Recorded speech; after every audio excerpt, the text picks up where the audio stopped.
insan ruhu, insan nəfsi, insan ağlı, cismini hərəkətə gətirən, gözə görünməyən möcüzəvi bir həqiqət.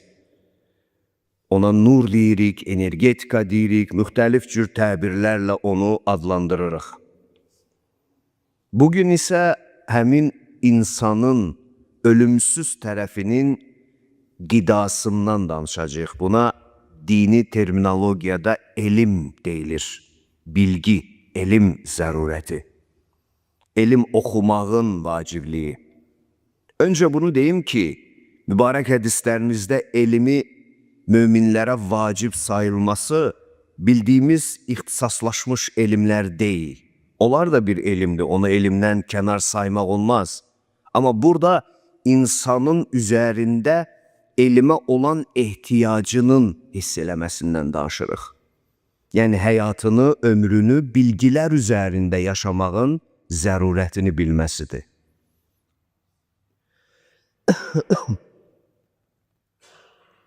Çünki elm dediyimiz, informasiya dediyimiz, məlumat dediyimiz bu qeyri-adi bilgi növü ağlın qidasıdır, formasıdır, şəkillənməsinə kömək olur.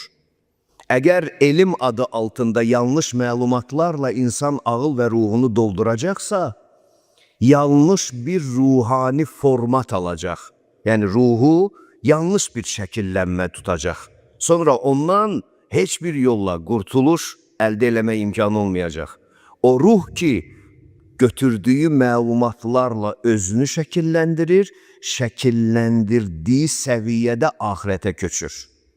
Və axirətdə əslində əldə elədiyi elmi məlumatlar qədər yaşayır. Onun üçün də Allahla xüsusilə bağlı olan məlumatlar, hökmlər, halallar, haramlar və s. bunlar hamısı bir elmdir, bir informasiyadır. Mütləq şəkildə onun Allahdan gəlməsinə əmin olmaq lazımdır. Hər yerindən duran insanın Allah adına danışma cəsarəti və hüququ yoxdur. Allah nə üçün Peyğəmbərini bütün bəşərdən seçir? Çünki o səlahiyyəti ona bəxş edir. Peyğəmbər sallallahu aleyhi və aleyhi və səlləm nə üçün həmin missiyanı 12 məsum imamın üzərində olduğunu bizə çatdırır? Çünki insanlara yanlış ilahi bir şəkillənmə ötürəcəksənsə, onlar yanlış bir Allah tanıyacaq. Yanlış Allah tanınması özlərinin şəxsiyyətinin də yanlış formalaşmasına gətirib çıxardacaq. Yəni, elm çox mühüm bir məsələdir. Elmi sevmək gündəlik mədəyə qidanın zərurətindən də artıqdır. Hər gün yemək yeyirikmi? Yeyirik. Hər gün yatırıqmı? Su içirikmi? Bunsuz insan fiziologiyası, anatomiyası yaşaya bilərmi, hörmətli möminlər? Əsla. İnsan yeməsə yaşaya bilməz, nə bilim, su içməsə yaşaya bilməz. Elm də ruhun qidasıdır bu səviyyədə və bundan daha artıq. Yəni, hər bir namaz qılan insan öz həyatında elmə olan zərurətini bilməlidir. Elmə olan ehtiyacını bilməlidir və biraz hər kəs öz miqdarı qədər, gücü qədər elmi ilə məşğul olmalıdır. Bunu həyatının, necə deyim, proqramına salmalıdır, cədvəlləşdirməlidir. Həyatında əgər yoxdursa mütləq onu əlavə eləməlidir. Əgər söhbət böyük bir imandan gedirsə. Cəmiyyətdə bir çox problemlər var. Xüsusən mən dini cəmiyyəni deyirəm. Onların başında, inanın mənə, əgər düzgün təhlil eləsək, düzgün təhqiq eləsək, onların başında duran ən birinci çatışmamazlıq budur. Xalqa və bəşərə din və mərifət adından yanlış informasiyalar verilir. Ona görə bəşərin dinində, imanında bərəkət qalmır. Çünki yanlış insanlara istinad olunur. Ona görə də hər şey zahirdə var, amma iç boşdur, içdə heç bir dəyər yoxdur və bu çox üzücü bir faktordur. Və bunu biz 30 il sonraya da bundan sonra hesablasaq, çox faciəvi bir səhnə görsənir. Diqqət eləyin imanınıza, diqqət eləyin beyninizə ötürdüyünüz din adına, ilahi mərifət adına, halal haram adına. Diqqət edin ki, bunları siz hardan öyrənirsiniz? Sizə bunları kim deyir? Deyən insan nəyə əsaslanır? Çox mühüm məsələdir bunlar. Çünki birbaşa insanın dünyasından əbədiyyətinə qədər, yəni sonsuzluğuna qədər, nəhayətsizliyinə qədər təsir edən mühüm faktorlardan biridir. Allah bir daha bizim qəlbimizi, ruhumuzu 14 məsumun elmi ilə münəvvər eləsin inşallah. Bismillahirrahmanirrahim. Qul həl yəstəvillezine ya'lemune vellezine la ya'lemun. Peyğəmbər ümmətə denən, məgər içinizdən bilgi sahibləri ilə, bilən insanlarla, bilməyən, bilgidən uzaq olan, elmdən kənar yaşayan insanlar bərabər ola bilərmi? Bunları bərabər tutmaq ola bilərmi? Peyğəmbər, sən bunu çatdır bu ümmətə. İnnəmə yətəzəkkəru ulul əlbab. Bunu ağıl sahibləri çox yaxşı dərk eləyərlər. Çox yaxşı xatırlayarlar. Bilərlər ki, bilən bir insanla bilgisiz bir insan eyni səviyyədə tutula bilməz. İçinizdən iman gətirənlərə və elm qazanmışlara, elm üzərində həyatını quranların Allah dərəcəsini anbağın artıracaq. Yəni, elm insan dərəcəsinin artmağına səbəb olan bir şey. Yəni, bu fiziki dərəcə deyil, bu ruhani dərəcədir, bu psixoloji dərəcədir, bu ideoloji dərəcədir. Bu, insanın ruhunun, ağlının, nəfsinin yüksəlmə dərəcəsindən söhbət gedir. Elmlə insan bunlara qadir olur. Oturmaqla olmur. Oturum, ayağımı uzadım, nə bilim, çox sayda rəkətdə namaz qılım, Allah qəbul eləsin, mənim sözüm onda deyir. Nə qədər belə nümunələr olub tarix boyu. Abid insanlar sinifi başqadır, alim insanlar sinifi başqadır. Çünki abidin elmi potensiyalı yoxdur. Abid ancaq ibadətinin sayını artırmaqla məşğuldur. Amma alim və alimliyi sevən bir insan var. Onlar ibadətinin sayını deyil də keyfiyyətinə diqqət edirlər. Yəni 2 rəkət olsun, amma keyfiyyətli olsun. Nəinki keyfiyyətdən kənar 100 rəkət olsun. Bunları sadə misallarla mən sizə deyirəm. Təkcə məsələ namazdan getmir. Təkcə orucdan getmir. Birinci əqidədən gedir, sonra əxlaqdan gedir, sonra əmələ sirayət edir. O əməlin içindədir namaz, oruc, ziyarət, sədəqə, xüms, zəkat. Bunlar sən birinci kökdən, yuxarıdan başlamalısan. Əqidən necə formalaşır, ondan əxlaqa süzülür, əxlaqdan da əməllərini sirayət edir. O əməllər ki, fərdi və ictimai münasibətlərinə birbaşa təsir edir. Çox da ayələr mən oxuya bilərəm. Elmlə bağlı Quran-ı Kərimdə həddindən ziyadə biri digərindən gözəl ayələr var. Bunları sizə nümunə olaraq dedim. Başqa bir ayədə buyurur ki, elmlə məşğul olan insanlar üçün ilahi nişanələri görmək, bilmək çox aydın aşkardır. Onlar elmi səviyyədə, düşüncə səviyyəsində elmi araşdırmaların, elmi təcrübələrin nəticəsində bəli, onlar Allahın nişanələrini çox yaxşı görəcəklər. Allahın qüdrətini çox yaxşı görəcəklər. Amma elm yoxdursa, elə sadəcə adət və ənənə üzərindən addımlayacaqlar. Bir insan hər şeyi bilə bilməz. Bilgi də ruzi kimi parçalanır insanların içində. Səndən elə bir şey öyrənə bilərəm ki, 70 il ola bilsin ki, onu özüm bilməyim, tapmayım. Sən məndən elə bir məlumat, elə bir bilgi toplaya bilərsən ki, ola bilsin sən də elə 70 il qalasan bir yerdə onu özün kəşf eləyə bilməzsən.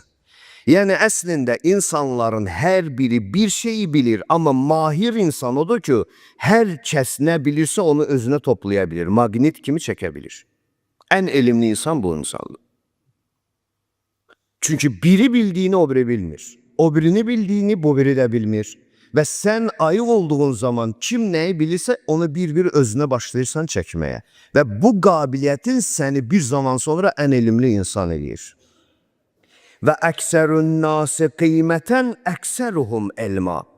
Və insanların birinin digərindən qiymətinin, miqdarının aşağı-yuxarı olması yenə də onların daxilində olan elmi səviyyəsinə görə ölçülür.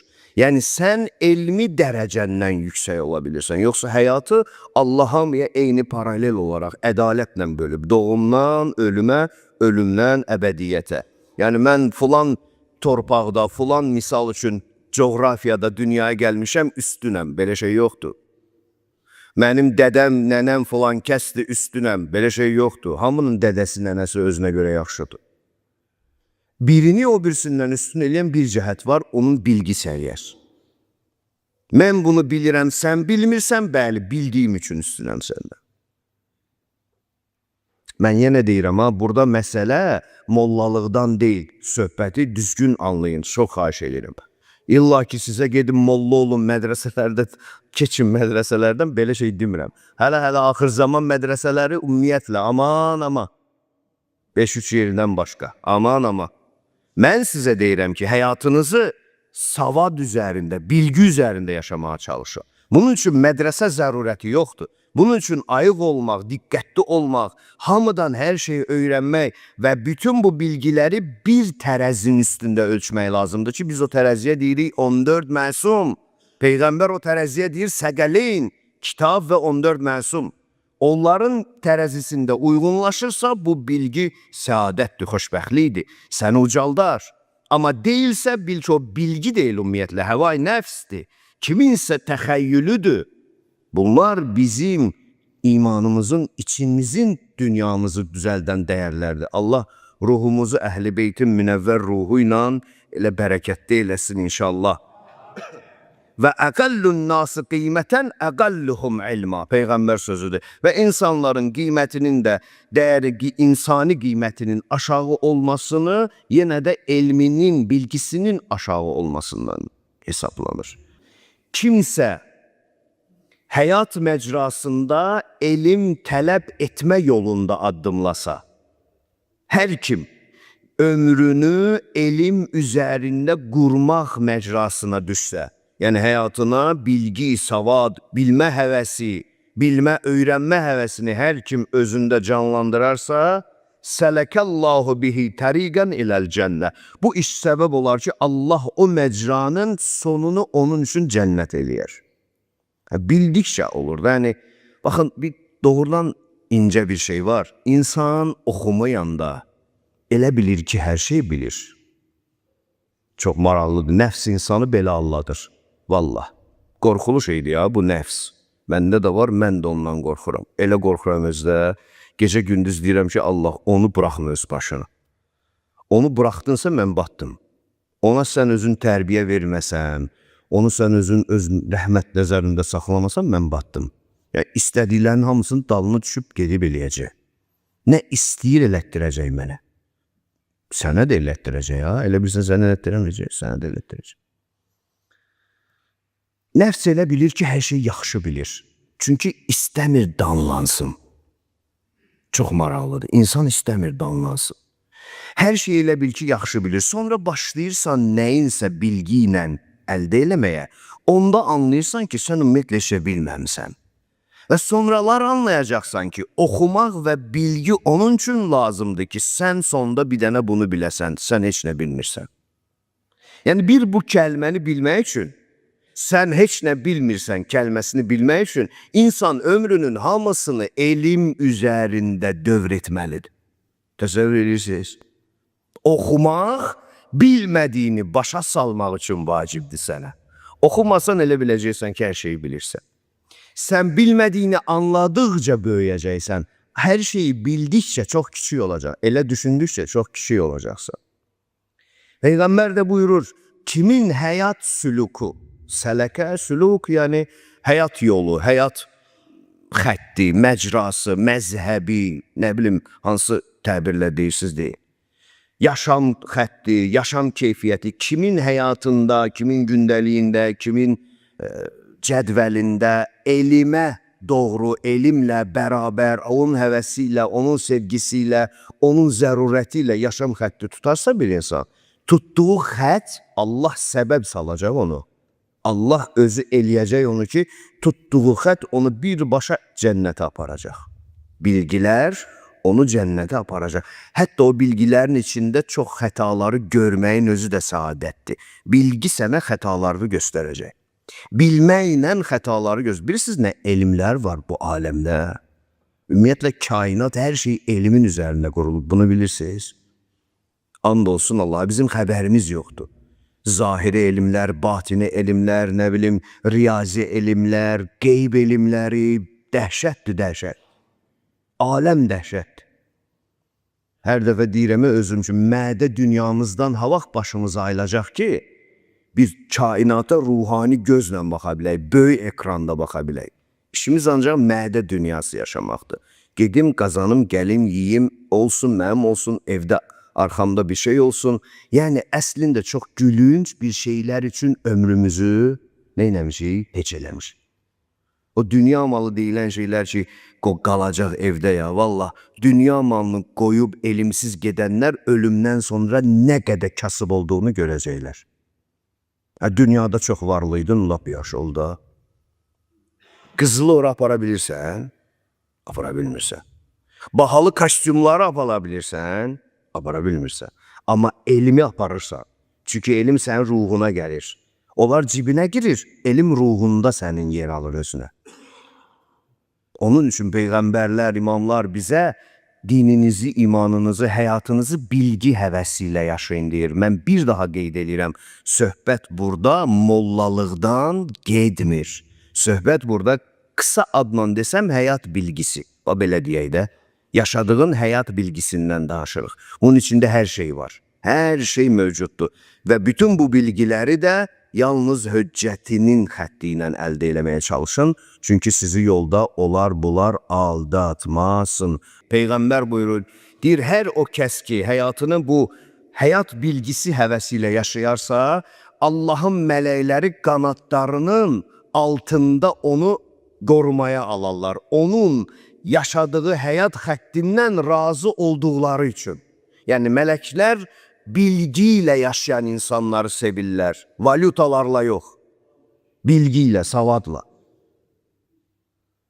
Gözü açıq, beyni açıq, həyatı təhlil edən insan. Onların işi budur. Yəni, Allah onlara deyəndə ki, birini qoru, bunun üçün qoruyur onlar. Yəni, valyuta səbəbinə görə qorumur.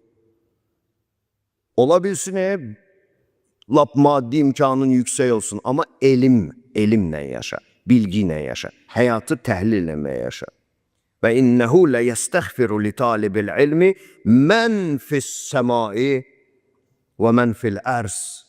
Peyğəmbər buyurur ki, və göydə, yerdə nə qədər canlı varsa, Allahın insana bəxş etdiyi həyatı, sirlərini bilməklə məşğul olan, o bilgini əldə eləməklə məşğul olan insana hamısı onun bağışlanmasını istəyər. Göydəkilər də yerdəkilərdir. Görün necə deyir və deyir, həttəl hut fil bəhri. Suların içində üzən balıqlar da belə. Yerin altında olan həşəratlar da belə. Çünki söhbət bütün, baxın, kainat dövriyyəsini əhatə eləyən bilgidən gedir. O bilgi ki, birbaşa ilahini sənə doğru dürüst tanıdır. O bilgi ki, onu səndə böyüdür, özünü kiçildir. O bilgi ki, səni axirətdə varlı edir, güclü edir, nurani edir. Bax, söhbət bu bilgidən gedir.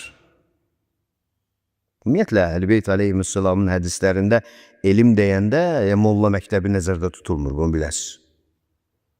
Bəzən bu çıxışlarıma qulaq asanlar elə bilməsin ki, elə hacanca mollalardan danışır. Yox, bu hamının vəzifəsidir, sənin də, hamının. Dediyim kimi, yeməyi necə yeyirsən, həyatda gündəlik necə yeməyə ehtiyacın var, bu elm də sənin üçün o cür ehtiyac olmalıdır, hiss eləməlisən bunu və bunun ardıca düşməlisən. Əziz Peyğəmbərimizin mübarək kəlməsi belə davam edir ki, və fəzlul alimi ələl abid kə fəzlil qəməri ələ sairin nücumi leylətəl bədir. O ayparalı gecədə, gözəl gecədə, ay çıxdığı zaman, ulduzlar ətrafını bürüdüyü zaman, ayın işığı, ayın gözəlliyi balaca ulduzlardan necə çoxdur, üstündürsə, bax, elmlə məşğul olan insanın həyatı, elmsiz ibadətlə məşğul olan insanın həyatından o cürdür. Yəni, elə bil biri elmlə məşğul olduğun həyatın içində, bilgi həvəsi ilə ruhunu zəngin etdiyin həyatın içində sən o aysan, ay qədər işıqlısan. Amma bilgisiz, savadsız sadəcə ibadət elə dur, qalx dur, bilmə nə inirsən, düşünmə nə inirsən, balaca nöqtə kimi bir işıqsan, vəssalam. Bu dövrümüzdə elmin belini qıran sosial platforma deyilən bir bəla var. İnternet deyilən bir bəla var. Ona düşdünsə bu xəstəliyə elmdən uzaq olacaqsın. Ona görə insanların kitaba, elmə, nə bilim, insan bilgisinə həvəsi qalmayım. Və o da bizim içimizdə böyük bir fəsada gətirib çıxardır. Fəmən əxəzə minhu, əxəzə bihəzzin vafir. Peyğəmbər buyurur sallallahu aleyhi və aleyh, hər kəs deyir öz imanını, öz dəyərlərini bax bu cür bilgi səviyyəsində, həyat bilgisi səviyyəsində yaşayarsa, ən yüksək mənəvi ləzzəti alacaq. İstər dünyada, istər axirətdə Allah Peyğəmbər, Ali Peyğəmbər xatirinə səmadan gələn o möcüzəli elmlərlə, məsumların dediyi kəlmələrin nuru ilə hamımızın ruhunu münəvvər eləsin inşallah. Mövzumuz elmin zərurətidir. Belə ki, elm dedikdə məqsəd həyat bilgisini əldə etmək, daha doğrusu Xaliqin istəklərinə çatdıracaq bir məlumatları ruha toplamaq, cəv etməkdir. Bunun üçün Allahın məsum höccətinin qapısından başqa yerə getmək olmaz. Çünki məsum insanlar istisna, yer üzündə heç kəs o uca yaradanın nəyi necə istədiyini bilmək qabiliyyətinə və səlahiyyətinə malik deyil.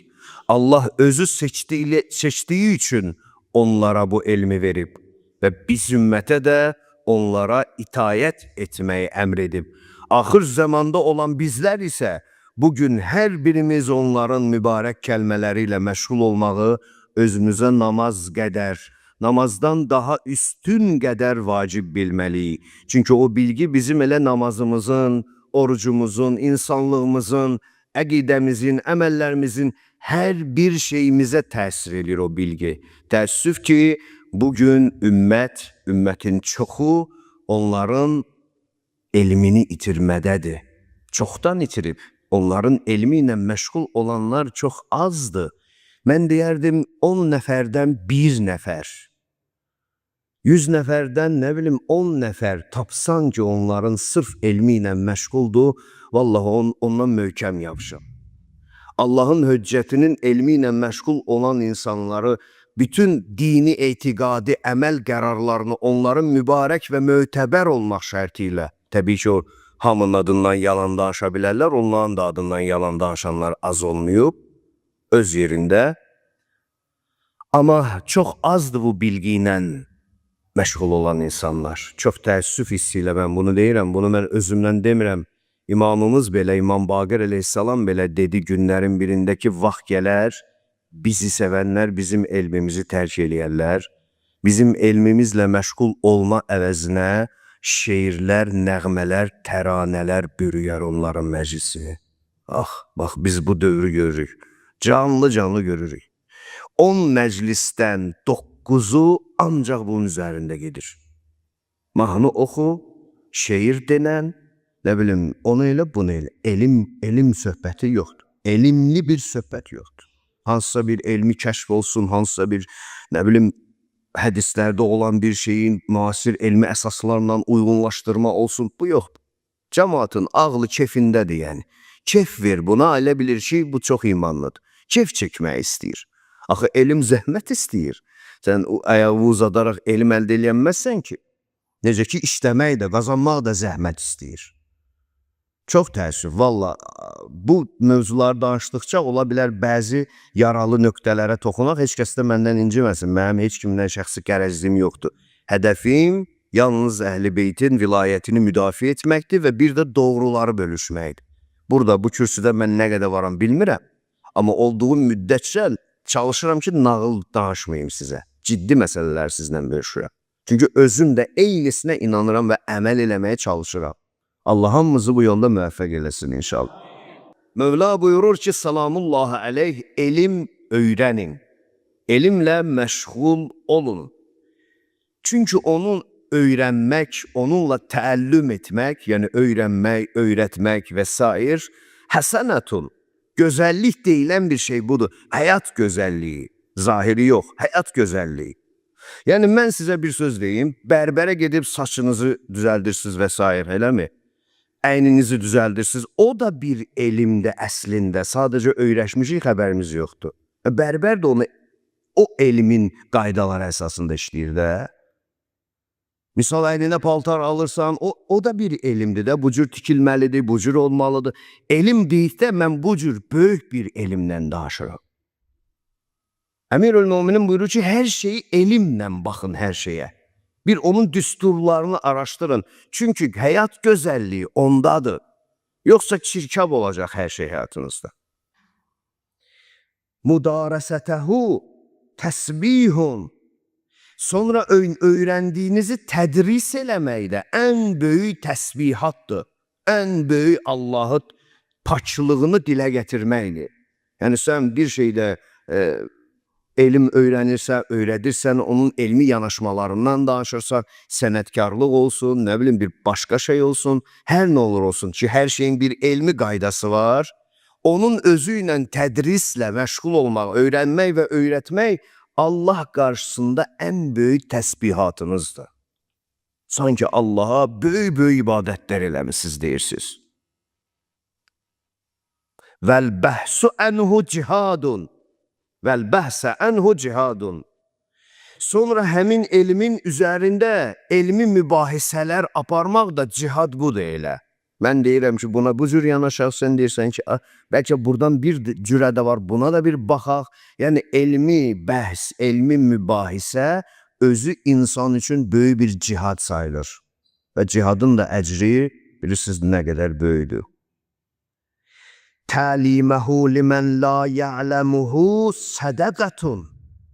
Sonra öyrəndiyin o elmin bilgilərini bilməyənə gedib öyrətmək də ən böyük sədəqə elə budur. Mal sədəqəsini verməyənə var, çıxartdın cibindən 1 manat, 2 manat, nə qədər gücün çatırsa, apardın, verdin bir nəfərə. Bu asandır, hamı eləyə bilər. Amma elm öyrənib onun sədəqəsini vermək ən böyük sədəqə elə budur Allah qatında. Mövla görün nə deyir? Və huvə. Baxın o bilgi, o elm. Öyrəndiyin o şey, öyrəndiyin o informasiya, bilgi, elm nədir? Ənisun fil vəhşəti. Vəhşət bürüdüyü an, vəhşət bürüdüyü gün sənin ən yaxın dostun olacaq. Ən yaxın dostu. Vəhşət başlayır qəbirdən də belə bildiyimiz sadə dillə desək, vəhşət başlayır qəbirdən. Hamı üçün oradan başlayır. Təklik orada başlayır, yəni vəhşət də oradan tutur insanı. Ora qədər ölənə yanında kimsə var. Ora qədər kimsə var. Orada artıq heç kim yoxdur. Orada istəyirsən ki, sənin yanında kömək üçün, dəstək üçün olsun. Bax, o Həzrət buyurur ki, o sənin həyatını bilgilərlə yaşamaqdan asılıdır, elmlə yaşamaqdan asılıdır. Və huvə ənisun fil vəhşəti. Gözəl sözlərdir bunlar. O vəhşət bürüdüyü an gəlib sənin munisin olacaq. Sahibun fil vəhdəti. Təklikdə sənin can yoldaşın olacaq o bilgi. Silahun ələl-ə'dai. Düşmənlərinin silahıdır sənin bilməyin. Səni sevməyənin də düşmənçiliyini bilginin vasitəsilə qarşısını ala bilərsən. Bilməsən heç nə. Apar qoy qırağa. Və zeynul əxilla. Dostluğun, yaxınlığın da zinəti məhz elə həyatı bilgi ilə, bilgi həvəsi ilə yaşamaqdır. Yərfəullahu bihi əqvamən, yəcəluhum fil xeyri əimmətən, yuqtəda bihim. Allah bir qövmü ucaldırsa, onları xeyirdə başçılar qərar verirsə, məhz o onların elmlə, bilgi ilə yaşadıqları üçün olur. Onlar daha çox bilir deyə onun üçün olur. Niyə Peyğəmbərdən üstün insan yox idi? Niyə Əmirül-Möminin əleyhissalatu vesselamdan üstün insan olmayıb? Çünki heç kim, bir səbəbi budur, heç kim ondan çox bilməyib. Bir hədisi var ya, Mövla əleyhissalam deyir, Mən əlləməni hərfa, səyyərəni əbdə. Kim mənə bir hərif öyrədə bilsə, məni özünə qul eləyib o. Kimin cəsarəti var idi, çıxsın ona bir şey öyrətsin Peyğəmbərdən başqa? Elm həyatın, qəlblərin həyatı və diriliyidir. Elm insanı körlükdən nuraniyyətə aparan bir göz nurudur. Elm insanın bədənini zəiflikdən qüvvəyə aparan silahdır. Elmi daşıyan insanın Allah ən xeyirlilərin dərəcəsinə qaldıracaq. Onların dünya və axirət əyləşdiyi, durduğu dairəsi Allah qatında ən sevimli insanlar olacaq. Görün Mevla nə deyir? Gəlir deyir ki, bil elmi yutaullah və yu'bəd. Allah'a da itaətin doğruluğunu, ibadətin doğruluğunu istəyirsən, elmin səviyyəsindən asılıdır. Bilginin səviyyəsindən. Bax, bayaqdan o sözü 50 dəfə demişəm, bu da olsun 51 misal var ha. Allah adına sizə hər gələn deyilən sözləri anlamayın ha, kişinin balaları. Sizə qurban ol. Axır zamanda açıb Quranı qoyub qabağa əhkam kəsir kişinin ol. Bu var, bu yoxdur. Bu olar, bu olmaz. Sən hardan bilirsən?